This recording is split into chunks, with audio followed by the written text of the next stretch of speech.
Hello tout le monde. Coucou tout le monde. Et tu m'as l'air habillé léger. Oh, il y a combien? 28 degrés aujourd'hui ici. Attends, montre un peu comment tu es habillé. Bah, qu'est-ce que tu as foutu? Quoi? T'es en tenue légère là? Je pouvais pas le dire. M'en fous. T'en fous, hein? Alors, oui, bienvenue dans cette nouvelle vidéo. Et c'est une vidéo de quoi? Du plus beau glacier du monde. Ouais. À part que je suis un peu déçue de ma vidéo. Je pensais, tu vois, rendre quelque chose d'autre. Parce que la réalité, ça rend vraiment autre chose que la vidéo. Ah, toi aussi? Oui, d'ailleurs, on y est retourné une deuxième fois, tellement c'était impressionnant. Ah oui, je voulais le mettre à la fin, dans notre conclusion, ça. Donc voilà, effectivement, donc on a fait une excursion en bateau qui reprenait deux autres glaciers. Deux glaciers, puis on des est petits icebergs. Oui. Et la couleur des icebergs, c'est un bleu, c'est waouh. Puis on est revenu au port, là où on a pris notre véhicule. On a cavalé au Perito Moreno.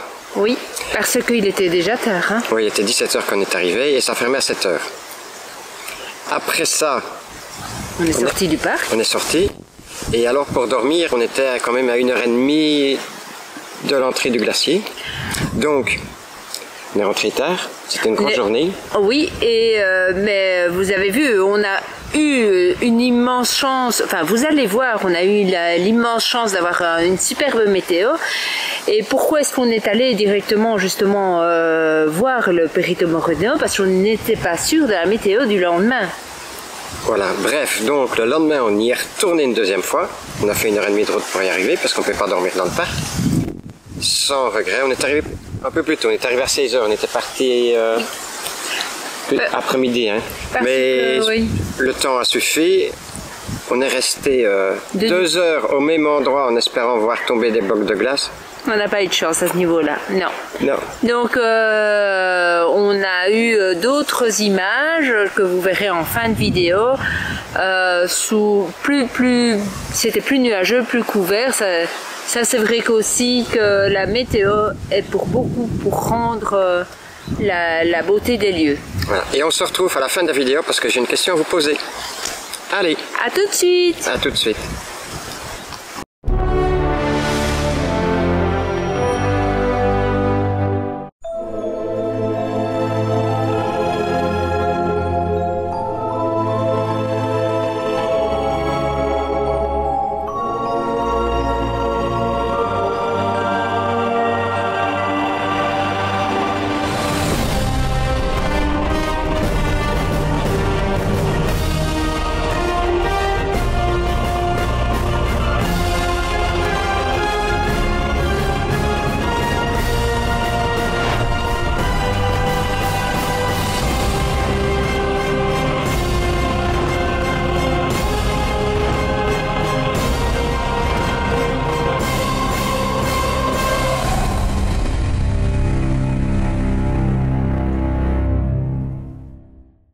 Partis de El Chaltén, nous parcourons les quelques 200 km pour nous rendre à El Calafate, toujours en Argentine. El Calafate est une ville située à proximité du champ de glace sud de la Patagonie et est principalement connue pour être la porte d'entrée du parc national Los Glaciares qui abrite notamment le glacier Perito Moreno. Les amis, hier il nous est arrivé quelque chose d'incroyable. En fait, Francis attendait en ville et il nous attendait et il est interpellé par quelqu'un qui lui dit « Ah Francis !» Mais on est à l'autre bout du monde quand même. Hein. Alors, là, c'est là qu'on se dit « Ah, on a un petit peu de notoriété et que on est un petit peu connu. » Et regardez ce que ça donne. Eh bien, c'est un camping-car Heimer. Un deuxième. Et qu'est-ce qu'ils font les mecs? Ça fait depuis hier, ils n'arrêtent pas de parler et d'échanger et aussi de résoudre certains de nos problèmes. Parce que on venait de constater qu'il y avait comme une fuite d'eau sous le camping-car. Et Martial, qui visiblement avait eu le même souci avec son véhicule, a montré ce qui se passait à Chouchou. Et on a déjà pu réparer le problème. Donc, qu'est-ce qui s'est passé alors? Donc, on avait une fuite d'eau en dessous du véhicule, au niveau des eaux grises, du réservoir d'eau grise. Et heureusement, j'ai rencontré un Français qui, lui, a eu le problème et qui m'a donné la solution. En réalité, de chaque évacuation d'évier du bac de douche, il y a un tuyau qui rentre dans la cuve d'eau grise. Ils sont emboîtés de 3-4 mm seulement l'un dans l'autre au coude. Et donc, il était déboîté avec les vibrations. Je l'ai remboîté et c'est fini, il n'y a plus rien. C'était facile? C'est un peu difficile de passer les deux mains et de repousser un tuyau et de tenir l'autre pour les remboîter. Et j'y suis quand même arrivé, mais c'est un peu chaud à faire. Parce que ça se fait par où? La chambre de visite, en fait, elle est où? Il faut avoir accès, donc c'est la première marche qui donne dans la chambre. Il faut défaire le capuchon qui donne accès aux eaux grises et passer sa main dedans. Voilà, comme ça, vous ne restez pas dans l'ignorance. Après avoir prospecté dans les différentes agences de voyage du centre-ville, nous constatons que les prix sont tous pareils. Les prix diffèrent cependant par le choix de l'excursion. En effet, on peut faire une croisière en bateau qui vous emmènera au pied du Perito Moreno ou une croisière qui va jusqu'au glacier Uppsala et puis au glacier Spégazzini ou encore même vous pourriez marcher sur un des glaciers. Bref, les prix varient énormément selon les différents choix, mais aussi selon l'inflation. Pour exemple, le tour que nous avons choisi coûtait 95 000 pesos argentins en décembre et là, en janvier, il coûtait 125 000 pesos. Par contre, en raison de l'inflation, les prix sont plus ou moins les mêmes. Salut les amis, nous sommes aujourd'hui en mode colonie de vacances et nous allons en excursion. Ouais! Vous voyez, il est homologué 6 personnes. Tournez à gauche sur la belle Nous avons bien sûr une 7e place disponible dans les toilettes si jamais. On a un petit tabouret là dans le couloir. Donc voilà, ça y est, c'est parti pour la plus belle excursion de notre vie peut-être. On vous emmène. Bon, donc on est à l'embarquement et on devait être une demi-heure à l'avance, mais heureusement que finalement on est 3/4 d'heure à l'avance parce que regardez le monde. On était 3/4 d'heure, maintenant on n'a plus qu'une demi-heure. Ah, mais de toute façon, tout le monde doit monter, donc on va pas nous laisser sur le carreau. À mon chéri, ils vont pas partir sans nous. Hein. Non, moi, c'est 40 de tout ici. Ah, mais non. Bon, là c'est parti, on va à la barque, l'embarcation numéro 1, bateau numéro 1. C'est parti, on est les bons derniers. Hein. Ils vont partir sans nous les gars. Voilà les différents bateaux. Numéro 1, à la izquierda, à la gauche. Je vais me mettre à l'abri pour que vous partez. En fait, voilà, on est combien de bateaux qui sont partis? 3, hein 3-4, hein. Il y a au moins 3-4 bateaux. La croisière, les places sont organisées, donc visiblement on n'avait pas trop le choix. Et de toute façon on est arrivé les derniers, donc on a des places au milieu, dans la rangée du milieu. Maintenant on peut avoir accès au pont. Et je vous montre la vue. Nous nous dirigeons donc vers le glacier Uppsala et sommes à l'affût des premiers blocs de glace. Ce glacier, comme beaucoup d'autres glaciers en Patagonie, recule à un rythme alarmant. Il alimente le lac Argentino et est beaucoup plus grand avec ses 870 km² que son voisin plus célèbre, le glacier Perito Moreno, qui fait seulement 250 km². Genre de choses qu'on n'aura pas chez nous. On a bien eu la Meuse qui a gelé il y a 40 ans, mais on n'aura jamais des morceaux comme ça de glace dessus. Hein. Ça c'est foutu. Regardez-moi ce bleu. Le glacier Uppsala est en réalité pratiquement inaccessible depuis 2008, date à laquelle une série d'énormes icebergs se sont détachés et jetés dans le lac Argentino, bloquant l'approche du glacier. Nous avons cependant la chance de naviguer auprès de cet immense bloc qui se dresse devant nous. C'est encore plus magnifique que le Fitzroy, c'est ça que tu dis? Ouais, c'est waouh quand même. C'est ce qu'il y a de plus beau de tout ce qu'on a vu jusqu'à présent, ça c'est sûr. Et encore, c'est pas fini, ce n'est que le début, ça, ici. Ce n'est que le début. N'oublions pas, c'est un prix, mais c'est le seul... c'est le même prix que Machu Picchu, je préfère ça que le Machu Picchu. Hein. Ah oui, c'est vrai ce que tu dis là. Ça n'a rien... C'est pas le même truc, ça n'a rien à voir, mais c'est autre chose. Des glaciers de forme et de taille variées se lèvent du front des glaciers. En raison de leur densité et du fait que la glace des glaciers est environ 10% plus légère que l'eau liquide, elle flotte pour la plupart et se trouve donc à environ 10% au-dessus de la surface.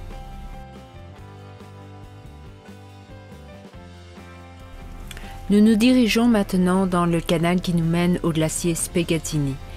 C'est un vaste rideau blanc qui se dresse devant nous, se déversant dans le lac.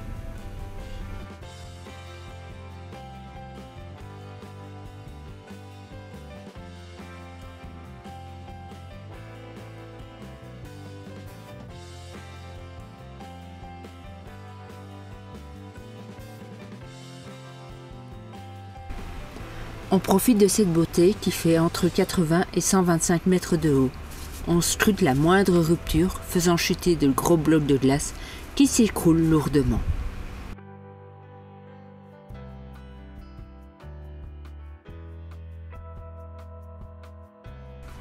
On prend la pause afin d'immortaliser à jamais ces moments pour ensuite prendre une collation tous ensemble avant de faire un petit tour sur le rivage situé juste en face du glacier.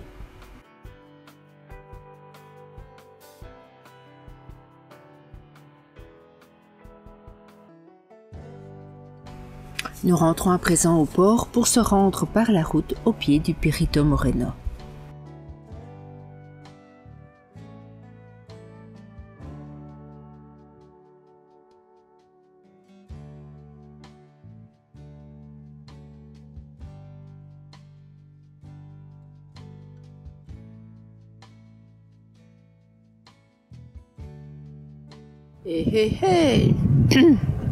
Alors on a passé la journée sur un bateau.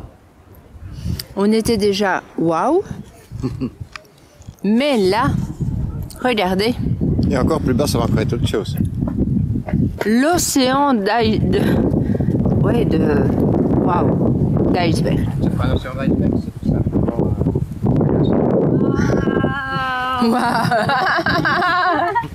Ça, c'est la petite cerise sur le gâteau quand même. Hein. Et la totale. Hein. Oh yo yo yo yo yo yo. Oh.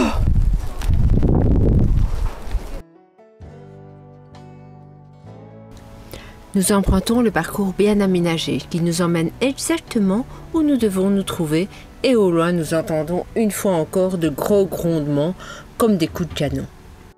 Y a quoi? Qu'est-ce qui se passe? Un orage? T'es sûr de ça? Non. Non, hein? On est fous! On est exciting, so exciting! Go, go, go, go! Regardez, il y a tout le monde qui court! Et en plus, on a toutes les passerelles pour nous. Alors, le Perito Moreno, si vous faites juste l'entrée au parc national, c'est 12 000 pesos argentins, dollars argentins. Pour l'entrée au parc national, et avec cette entrée vous pouvez faire les balades qui sont ici, donc c'est tous des circuits, ça fait à peu près 5 km et voilà ce que vous voyez. Mais alors il y a aussi l'autre solution, une parmi tant d'autres, de prendre les bateaux, etc. Alors sachez que avec ce maudit nouveau président, c'est horrible, le coût a super augmenté et par exemple une excursion qui au mois de décembre était à 92 000, et bien maintenant elle est en janvier à 125 000 dollars argentins. C'est une catastrophe. Allez, je vous montre. Et tu as quelques renseignements sur le glacier? Dis-nous un petit peu. Eh ben, il fait 4 km 4 de large. Ah oui. Et ici, la hauteur, c'est 70 mètres. Waouh. À gauche, 40. Pas mal, hein? Et la superficie de celui-ci... 257 km². C'est un petit ici, les autres c'était 900 km². Oh là là. Le glacier Perito Moreno est dans un état quasi stable, sans changement majeur dans sa taille, et ce depuis des siècles.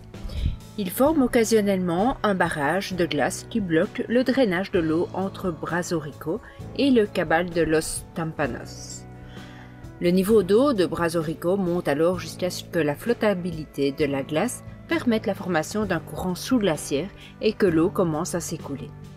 Une nouvelle rupture commence alors, suivie d'un vêlage continu et d'un spectaculaire déversement d'eau. La rupture se termine à mesure que le tunnel s'agrandit et que l'arche de glace finit par s'effondrer. Un canal relie à nouveau les deux parties du lac et les niveaux d'eau deviennent uniformes. On peut d'ailleurs observer une crue maximum de 26 mètres au-dessus du niveau normal du lac.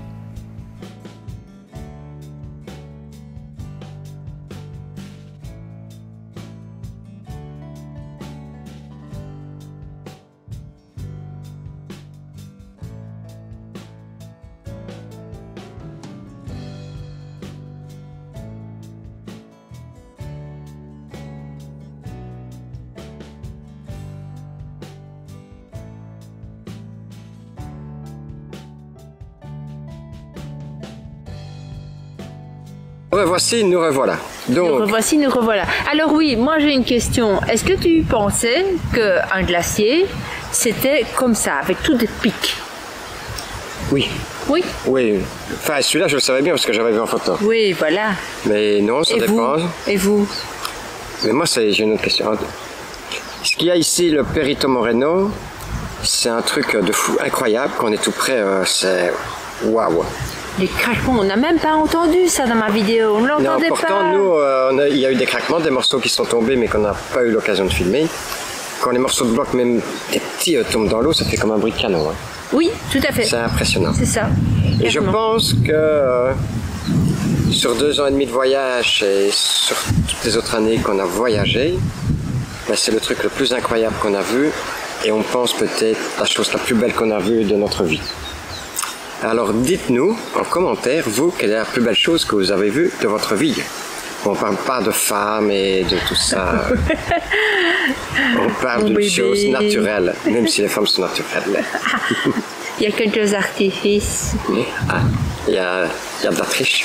Il y a un peu de triche. Et vous avez vu aussi, hein, on est en tenue légère. Hein. Il suffisait de quelques centaines de kilomètres pour avoir une météo un peu plus clémente. Oh, attends, parce que hier c'était 12 degrés quand même. Oui, en fait, ça varie beaucoup. Enfin voilà, on attend votre réponse en commentaire. Et on se retrouve la fois prochaine pour Torres del Paine. Oh, ça va encore péter. Oui. Oui, parce que comme ça, quand ils vont nous dire les plus belles choses qu'ils ont vues dans leur vie, Oui. on sait bien où il faut aller. Oui, On doit c'est plus ça. faire de recherches comme ça, hein, parce qu'on en a marre de rechercher des choses à voir, tout ça. À bientôt les amis. Salut. Salut. Bye. Ça c'est mieux. Faut que je rentre ton ventre. Rentre ton ventre. On recommence. Non bébé, tu vas pas Si, bah, Alors si vous aimez les vidéos des Frabis, pensez à vous abonner. à liker, à laisser des commentaires. À bientôt. Ciao, ciao. Ciao.